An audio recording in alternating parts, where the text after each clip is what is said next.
The topic of the fifth module in the curriculum is coping skills. We'll be going over the planning, intervention, and termination portions of the module.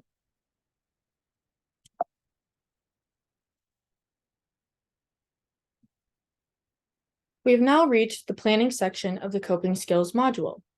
As shown, we will be reviewing all of which is outlined, as well as introduce different videos and activities to assist in the teaching of this module. As with previous modules, before beginning the intervention stage, make sure all required materials and worksheets are printed and available for you to share it throughout your time teaching. For the coping skills module, you will need to print the heart activity worksheet as well as the journal activity worksheet. All information that is necessary for this stage is located within the attached PowerPoint presentation. As we have outlined what is to be expected through this module, we will now move forward into the intervention stage. This section is roughly 40 minutes in length.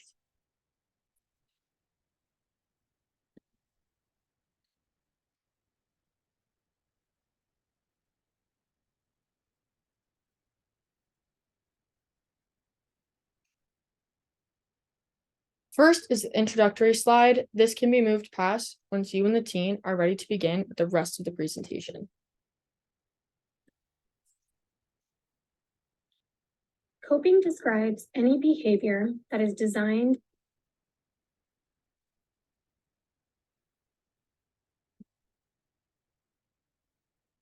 to manage the stresses and overwhelming feelings that come with tough situations.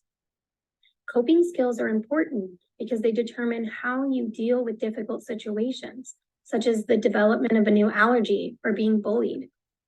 How you cope with that situation will play a huge role in your health, both mentally and physically. Coping in a healthy manner can also aid in sustaining your relationships and preserving your positivity. This slide just presents the definition of coping skills. You are more than welcome to use this time to discuss, or if no further questions are presented, you can simply move on to the next content slide.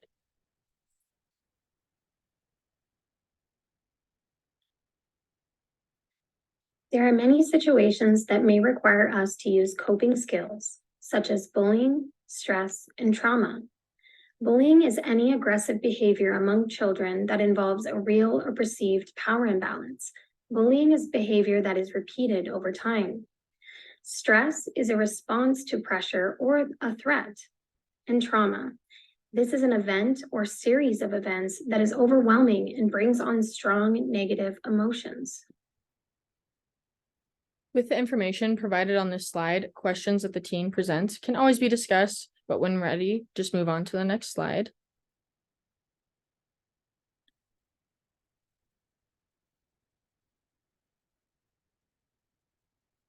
There are a variety of coping skills that can be used, such as self-soothing, distraction, opposite action, emotional awareness, mindfulness, and having a crisis plan for when coping skills are just not enough. This slide provides 6 different kinds of coping situations. This aims to provide a visual representation of what coping skills may be applicable to current stressors. If you are following along with the provided outline, this is where the heart activity worksheet would be introduced. With the heart activity, on the sheet that contains the heart symbol, have the person you are coaching write down 5 things inside that they like most about themselves. Building yourself up at the beginning of the day is an important way to mentally prepare yourself for daily challenges. This can be done in other ways as well, such as preparing a list of 5 things you like most about yourself and posting them around your living area with sticky notes. Or you can replace those positive affirmations with things you're thankful for.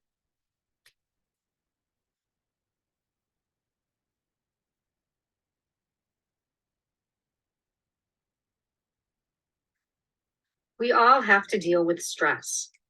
Whether our life is being threatened in a disaster or we're just late for an important meeting, we need mechanisms to cope with all types of stress.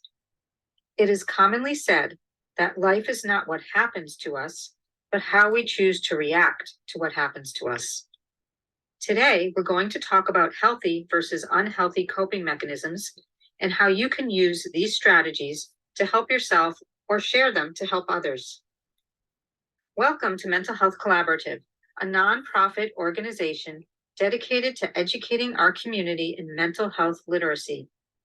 We believe that a foundational education about mental health promotion and understanding mental health and mental illness will lead to more resilient communities and decreased stigma. We believe that mental health literacy is a right and need of everyone. Thank you for joining us. When we are faced with too much stress or are having difficulty dealing with stress, using healthy coping mechanisms can allow us to feel in control, calm, and ready to handle whatever is causing us stress. On the other hand, relying on unhealthy coping mechanisms may work in the short term, but ultimately may end up hurting our physical health, mental health, and even our relationships.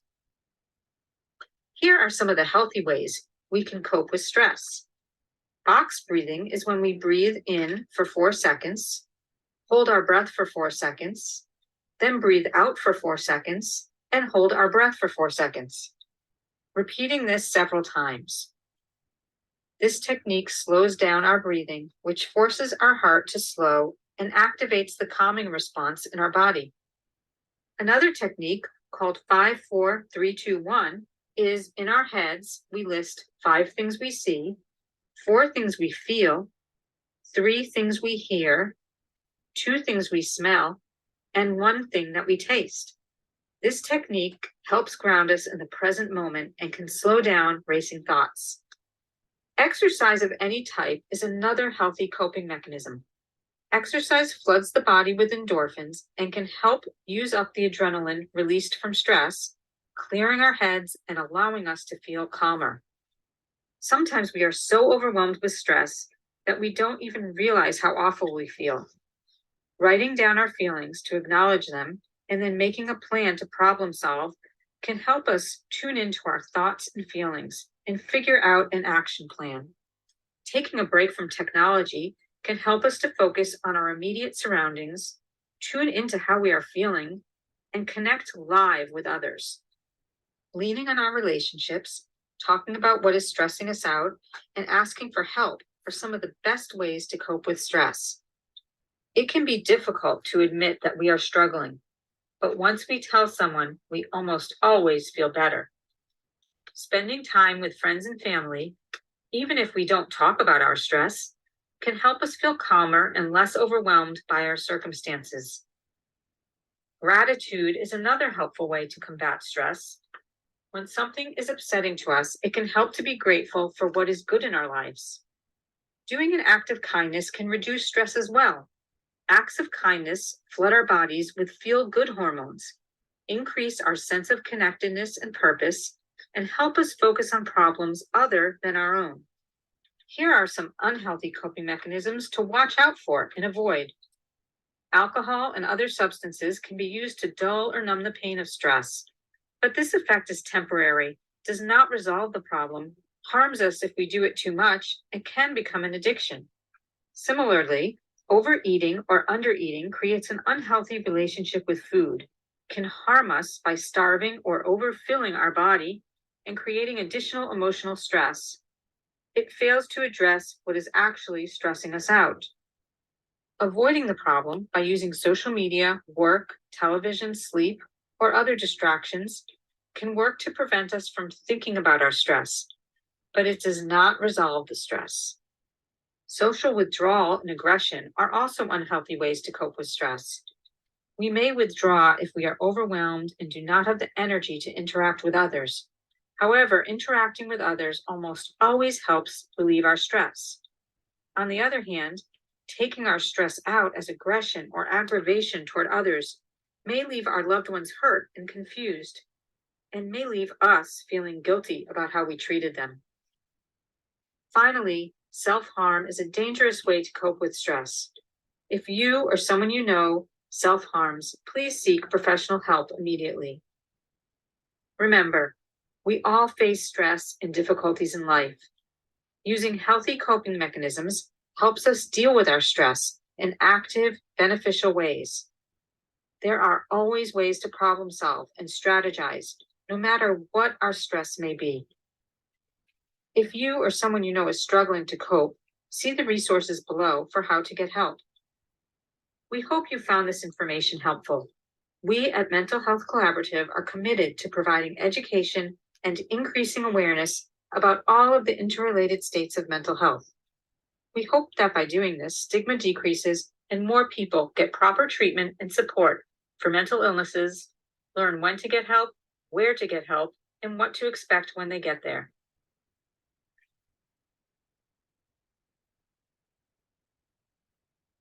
This video also provides examples of different kinds of coping skills to try. As always, there's an opportunity for discussion. Again, if following along with the outline that was provided to you, this is where the journal activity would be introduced. For the journal activity, have the individual that you are coaching list a few hobbies that they feel helps them reduce stress. Externalizing your stress through differing activities versus internalizing is a healthy way to cope. Finding a positive outlet where you can relax by exercising as a hobby or journaling is a great way to express emotions and relieve stress. Hobbies involving art or music are outlets for expression. Journaling can be helpful for writing down present thoughts and unhealthy emotions. Journaling can also help individuals reflect on past experiences and recognize possible growth. That reflection can also influence positive thoughts when it comes to succeeding in the future.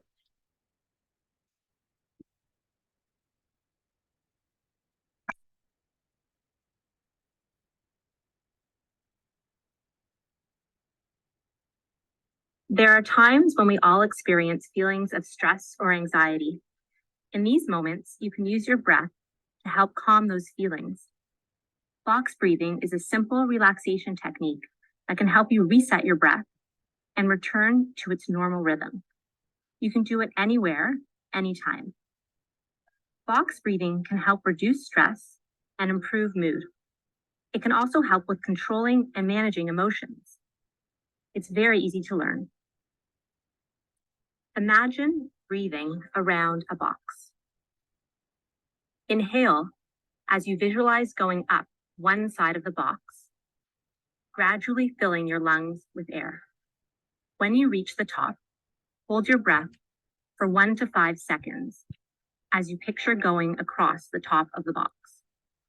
Exhale gradually as you imagine traveling down the other side of the box. Pause again for 1 to 5 seconds as you go along the bottom of the box. Then repeat. This can be done 7 to 10 times in a row, focusing on the breath. If you can do it sitting down with your feet grounded, that will help too. But really, it can be done anywhere. Box breathing has physiological and psychological benefits. Physiologically, it regulates breath, increases oxygen to the lungs, and can help reduce blood pressure and lower heart rate. Box breathing can help psychologically by providing focus to your breath and removing attention from the things that are causing feelings of stress and anxiety. The repetition of box breathing can also help reduce stress. So, in moments when feelings of stress and anxiety are overwhelming, remember box breathing and the power of your breath as a simple way to relax and breathe a bit easier.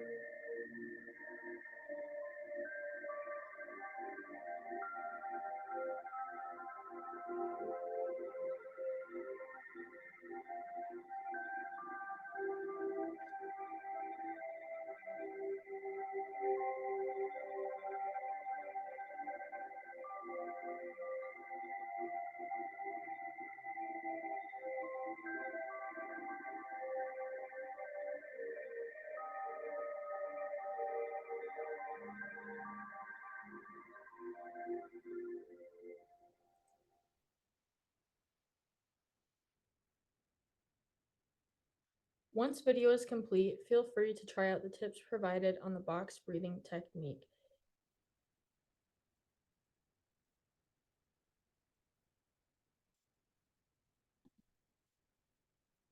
This image provides many other examples of healthy coping skills.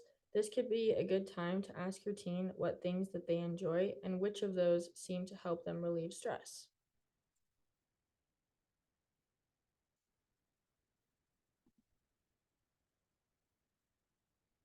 When faced with situations of bullying or even cyberbullying, you can tell an adult, stand up for yourself, or take a walk with your friends. The best thing you can do is ignore or avoid the bully. This visual provides a few examples on how to cope with being bullied, whether that be through in-person contact or through social media cyberbullying. These include telling an adult. Adults can assist in getting bullying behavior to stop. Finding someone that you trust who will take action is important. This can be a parent, teacher, or counselor. Second, ignore the bully. Bullies tend to pursue individuals who will provide the reaction that they are looking for. Rather than giving them the reaction that they are looking for, walking away or ignoring them is more likely to make them stop versus reacting. 3, standing up for yourself. Standing up for yourself doesn't mean that you should bully back. Although it is acceptable to tell them no, making sure you communicate firmly and respectfully is important. 4th, going on a walk with friends. Keeping friends close can make it harder for a bully to single you out. 5, and just avoiding the bully. By avoiding the bully, if possible, the less likely you are to see them. This can lessen the bullying behavior. Here are a few tips on how to cope with cyberbullying.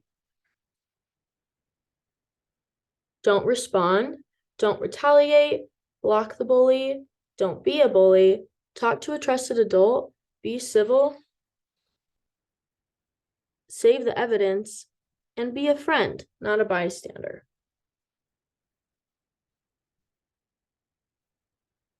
These are just some additional resources that you are free to utilize as well.